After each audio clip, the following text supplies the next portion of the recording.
dark. A little bit better. There we go. We are live. Oh, I forgot to get chat up. Oh no. Doesn't matter, in my last few videos nobody's chatted, but I probably should at least try, right? Just in case anybody has any questions. So I'm going to put chat up real quick on my phone. How's everybody doing today? I'm doing fine. I don't know why I said it like that. But whatever. Okay. There we go. Chat is up. In case you got any questions, throw them in the chat publicly. All right.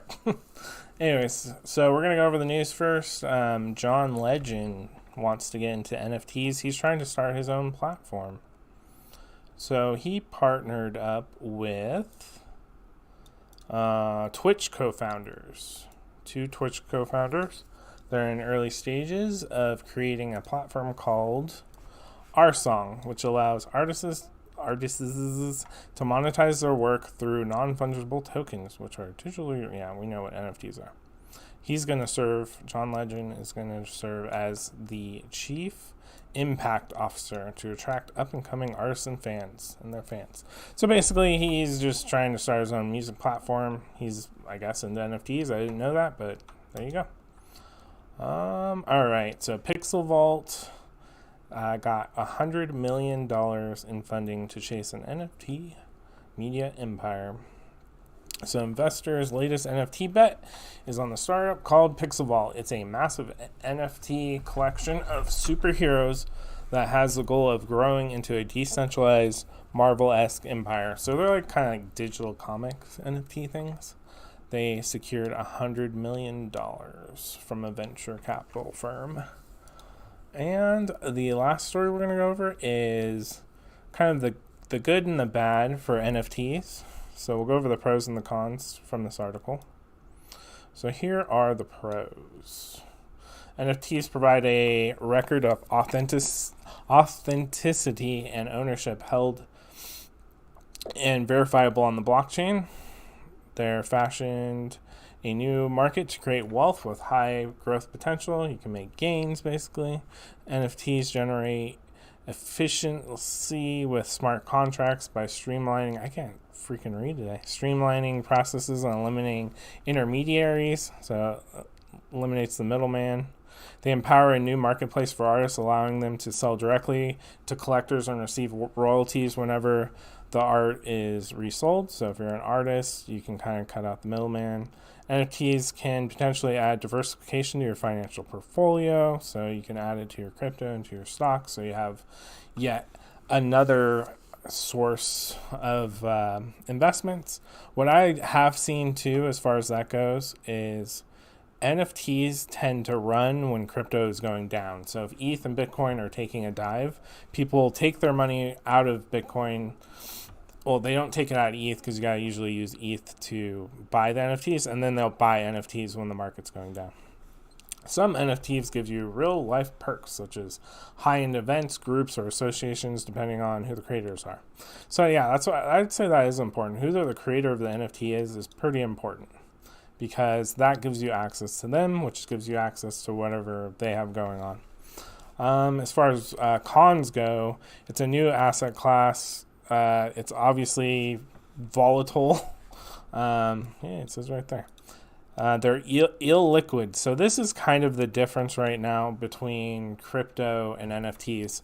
Like if you want to sell your NFT, you have to have a buyer, like a one-for-one. You're selling it, they're buying it. I mean, it's the same with crypto, but when you have an exchange and large amounts of volume, it's a lot easier to move around crypto than it is NFTs. They're obviously super volatile, so they can go up or down a lot. That's what I think kind of makes it fun for me. There's potential for fraud and scammers in the space.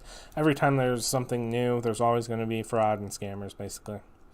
All right, so I'm going to go over a project I got into 2 days ago. I've dove head deep into this project. I like it quite a bit. That's why I'm going to do a video on it today. So Goobers is the project we are going to talk about. This is the co-founder is DNP3. He is part of Journey Crypto's crew. He has a bunch of experience. I think he used to have it up here. I think he said 15 years of computer engineering experience. So he's been in the space for video games. Now he's getting into crypto, basically. So let's look at his project. It's been out for a while. We can look at the OpenSea on it. Let's look at the activity. All time. I think it came out in September. It did. September 16th. So for NFT terms, this project's been out for a while. And as you can see, it launched, I think the mint was 0.08, 0.05 there. And yeah, it's been going up, going down. It's going back up. There's a huge spike, hey, around when I bought. I didn't buy that much. But yeah, so it's a fairly older project for NFTs, but they have a ton of stuff going for them. I was actually quite shocked and overwhelmed about how much stuff this project's trying to do or is currently doing. So, yeah, we'll go over it. So, like I said, DNP, he's the founder. He has a gaming background. I guess he ran his own gaming company type thing before he did this. So, he has obviously a ton of experience. Plus, he has Journey Crypto backing him. So he also has his own coin. So he has a Clue coin, which also can give you benefits in Goobers. So there's roles you can get by owning some of his Clue coin. You can be a whale if you own like $8,000 or so worth of it, or if you have $5 or $6, you get like a roll too, just showing that you own some of his coin. And I think he's using it to. He's going to be doing metaverse play, so it's going to be like his currency for the metaverse, play to earn rewards. I know he put out on his Twitter not very long ago, I just read it, about doing a Rust, testing out a Rust server.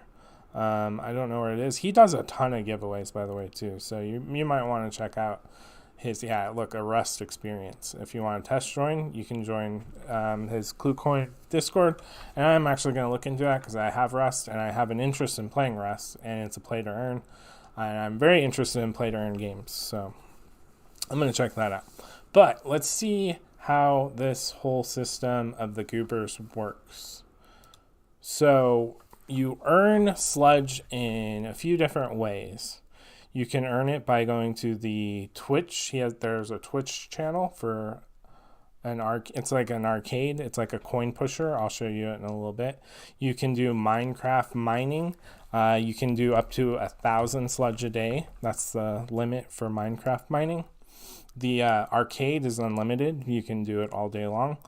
And how that works is if you are a Goober holder, you get more points, so you get more sludge. So actually it costs less points for a sludge, whatever. So 2 points equals 1. If you don't hold an NFT of the Goobers, then it's 3 points for 1 sludge, so you'll be getting less sludge than holders. And then also there's like a little breakdown. If you own more Goobers, you're also going to get more sludge per day. So if you have 1, you get 150 per day.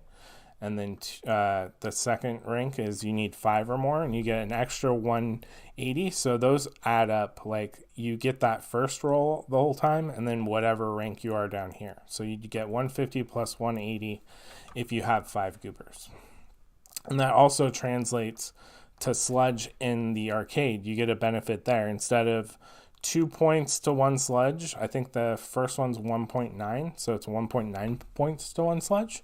So like that's kind of a lot of the reason I like a lot of this project, is because they really reward you for being a holder and for holding more, and then like having a lot of either the crypto or the sludge from the project. It benefits you for everything, basically. There's also a Discord casino where you can collect your sludge daily. That was what this was for. This is how much you can collect daily. and you can do work I think it's every 8 hours or so, and that gives you like a random amount between, let's just say, like 10 and I think somebody said 200 on the Discord. There's also card games and roulette in there where you can kind of gamble your way to see if you can get more sludge that way. You get sludge by chatting in the Discord passively. So every 2 minutes, I think you get like 1 sludge or something like that. It's pretty low, something like that. But at least you're getting rewarded for participating in the Discord community and chatting, which isn't bad. So, all right. This is kind of how it works as far as connecting everything in the ecosystem. So basically, you connect your Twitch to Goobers.net, which we'll look at their website in a second. And then you connect your Discord to their website also. And then your Minecraft connects to your Discord. So everything is kind of funneling into their website. Certain things you can do if you're holders, and certain things you can do if you're not holders. If you're a non-holder or holder. So non-holders, you can do the general chat to get sludge, and you can do Minecraft, and you can do the arcade. So you can almost do everything besides the casino, if you're a non-holder, which is pretty good. You just won't get as much because you're a non-holder, basically. Where you went over that. So this is the Twitch arcade for this project. It's basically one of those like coin pusher things you've seen from like, I don't know, Carnival. I don't know where they have them. Like arcades or whatever, like old arcades where you could get tickets or whatever for prizes. It's kind of the same concept. So there's a leaderboard down here of like all time who has the most. The queue is like where you're at in line. Like right now there's about 100 people or so doing at a time. So like you can see in the queue down here that they're 127th place in line right there. So kind of this is how it works. There's commands you use in the chat right here, and it controls what you can do, or it'll tell you like how much sludge you have in your balance total, how many coins. As long as you're watching the stream, you're accruing coins. You can get up to 10 coins, and then you just insert all, which inserts all the coins into here when it's your turn. So like right now, like there's 10 coins that they're going in there, and it'll push however much off, and then it'll give you like points right there in the corner. Like that person got 20 points. And then how the point system works. So if you have a goober, 20 points would be 10 sludge, since it's 2 for 1 basically. So yeah, and then you can also do a wall command, which there's walls on the side right here, and it kind of helps you get a few more points by using that. It's like a little boost. You get tickets, I think, for every coin that drops that gives you a certain amount of tickets. I'm not sure what it is, but yeah, so it can kind of boost you up temporarily. But yeah, so you can sit here and do this all day long and get sludge. Yeah, so let's look at their shop and their website. Here's what their website looks like. It's a pretty cool looking website, very cartoony. Kind of just goes over the project. There's 15,000. So initially when I checked this project out, I didn't really look into it too much just because it had 15,000, and that's more than a normal project. I mean, even for the higher projects, you're looking at 10,000 usually. It was that, and then the other thing were the holders that kind of bugged me. Is the owner to item ratio is pretty low, 4.5 owners. K owners to 14,000 NFT or 14.5 thousand NFTs is a pretty bad ratio. In fact, I didn't do the math, but let's see. I think that's how you do it, right? Oops, nope. Let's see. Yeah, so that's 3 to 1. So everybody who holds one of these NFTs has at least 3 of them on average, which in general terms for most projects, that's pretty bad. But if you don't understand this project, you won't realize why that ratio is so big. I think it's big because people want to get to the role incomes to get more sludge. So that's actually good, because that means people who are already in the project like the project, and they're willing to invest into, I'd say, at least 5. That's what I want to do. I have 1 right now, but I'm waiting for it to dip. I got in at 0.21, so about what it's at right now. And just looking at the activity, if I'm lucky, I'm probably 0.15 is where I'm going to be a buyer, and maybe by 4. We'll see if that happens. If not, at least I got 1. But, whoa, that was loud. But, yeah, so they got the arcade going. They got their website. I really like their website. Very professional. It looks great. Let's look at their shop. The shop is kind of the biggest thing on this project right now. So most NFT projects right now, you're grinding a whitelist through chatting in their Discord for it seems like those type of projects that are giving out whitelists through chatting and stuff like that, is you're looking at 10 hours of just chatting endlessly in a Discord just to try to get a whitelist, and you might not even get that whitelist. So the reason I like this project is you get to buy your whitelist, and you get to pick which one you want. So if you have 5,000 sludge right now, you could buy this whitelist if you wanted to. The more hyped projects and the projects with a fewer available quantity have higher amounts of sludge. So this one isn't as hyped. It hasn't sold out. Almost everything on this item shop is sold out right now. That's how good of whitelists they're giving out.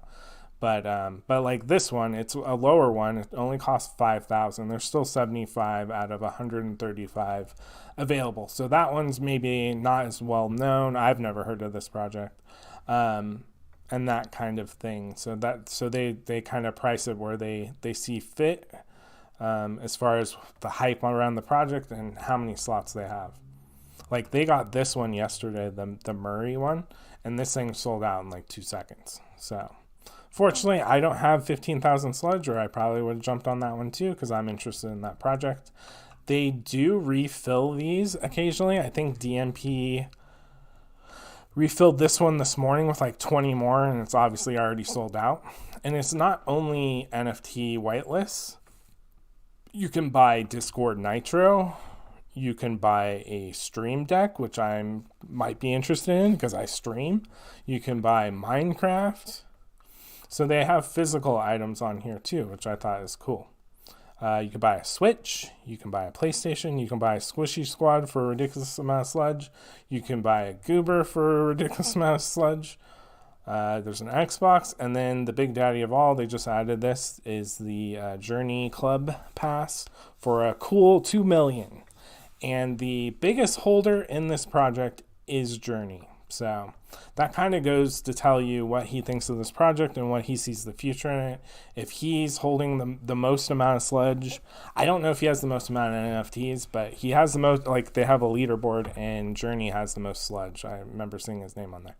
But yeah, so that's what I think is cool about this project, is you get to buy it with the sludge you earn. And yeah, I think this is easily going to be, half an ETH, hopefully sooner rather than later. Not financial advice, but yeah, I really like it. The community is good. The Discord's great. Everybody answers all the questions you ask. We didn't really even go over Minecraft. I'll quickly kind of go over it. Basically, you can get 1K worth of sludge a day. They are doing an event today where you can earn 10,000 sludge in 24 hours just by mining ore in Minecraft. So basically, you go to this server, this Minecraft server, and it'll as you mine ore, you have a random chance to get sludge. So it's not every single one, but it's a pretty good chance. And it doesn't take long to get 1,000. Once you get a diamond pickaxe and that kind of thing, it takes about 2 hours average, I'd say, or less. Maybe an hour and a half if you're good. So it's a little bit of grinding, but at least you get to play Minecraft, which is kind of fun, and then you're earning sludge to get whitelists. So yeah, that's all I got for this one. I will see you guys in the next one. Bye bye.